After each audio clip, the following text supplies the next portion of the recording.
इस वक्त हम यहाँ बॉर्डर के इस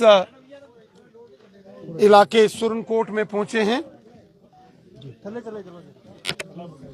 देखिए किस किस्म से यहाँ बॉर्डर के उस पार से यहाँ गोलाबारी की गई है।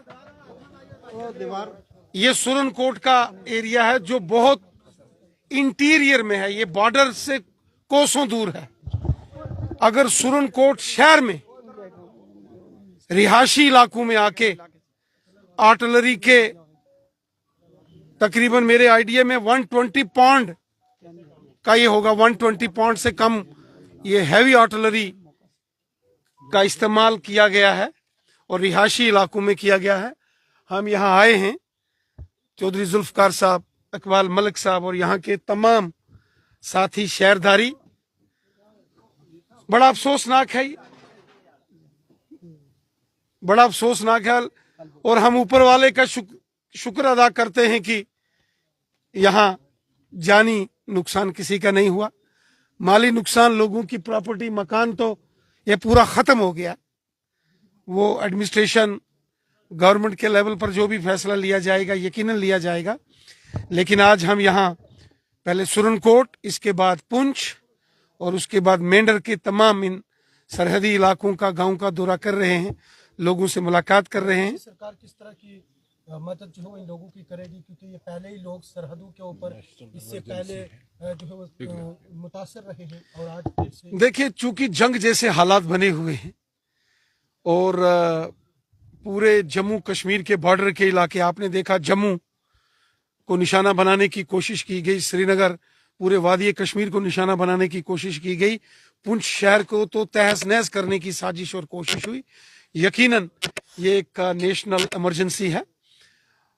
जम्मू कश्मीर की रियासती हुकूमत हो या मरकजी हुकूमत हो या यहाँ की जो इंतजामिया है और जो सिविल सोसाइटी है, सब मिलकर, मैं देख रहा हूँ तमाम सुरनकोट के अवाम, पुंछ के अवाम यहाँ मौजूद हैं और इस घर के लिए जो भी मदद इमदाद होगी यकीनन की जाएगी। तो सब किस तरह के जो इंडिविजुअल क्या बंकर्स की इन लोगों को जरूरत है, क्योंकि कम्युनिटी बंकर तो सरकार की जानिब से दिए गए, लेकिन उनमें भी घोटाला कहीं। देखिए, फॉरवर्ड एरियाज में तो बंकर्स बने हुए थे, लेकिन जहां आके गोले गिर रहे हैं, ये तो हमारी एक्सपेक्टेशन थी ही नहीं कि यहाँ भी कभी सुरनकोट और पर्टिकुलरली जो पब्लिक जो है सिविलियन एरियाज है उनको कभी टारगेट बनाया जा सकता है। बहुत एक मुश्किल की घड़ी हमारे लोगों ने देखी है।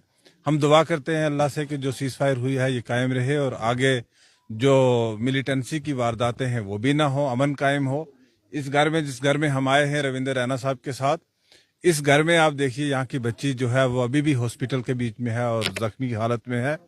तो मुझे लगता है कि हिंदुस्तान और पाकिस्तान की कशीदगी का जो मेन सफरर होता है वो रजौरी पुंछ का रीजन रहता है। मरकजी सरकार क्या कुछ इकदाम उठाएगी जिन लोगों आपके साथ राणा साहब ने बात की है, जो भी बन पाएगा नहीं बल्कि बढ़ चढ़ के इन लोगों की मदद की जाएगी। 10 लाख रुपया पहले गवर्नमेंट ने अनाउंस किया है, उसके अलावा भी जो जरूरत होगी, क्योंकि नेशनल इमरजेंसी जो है इन बॉर्डर्स एरिया के लिए हम अमित शाह जी ने अनाउंस की है और लोगों का प्रॉपरली जो इनका नुकसान है इसको कंपनसेट किया जाएगा और कोशिशें ऐसी की जाएंगी कि आगे के लिए इस किस्म की वाकयात रोनमाना हो। चलिए, बहुत शुक्रिया। यहाँ मलिक साहब, इकबाल मलिक साहब कैसे देखते हैं, क्या जिन लोगों की जाने की उनको नौकरी देनी चाहिए या जो कंपनसेशन है वो किस लिहाज से इन लोगों को होना चाहिए? देखिए जी, अल्लाह का शुक्र है कि इस इलाके में यहाँ जो अब देख रहे हैं, यहाँ माली नुकसान तो काफ़ी हुआ लेकिन जानी नुकसान नहीं हुआ।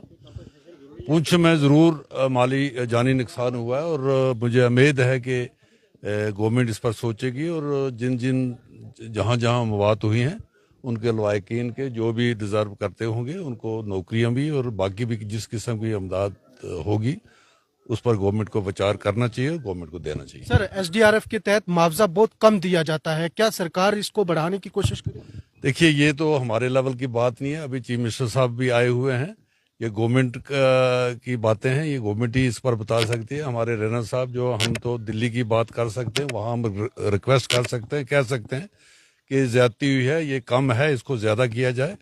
लेकिन हम अपने तौर पर तो कोई बात, चूंकि हम इस वक्त यहाँ इस गवर्नमेंट का हिस्सा नहीं है, तो हम कोई बात ऐसी नहीं कर सकते।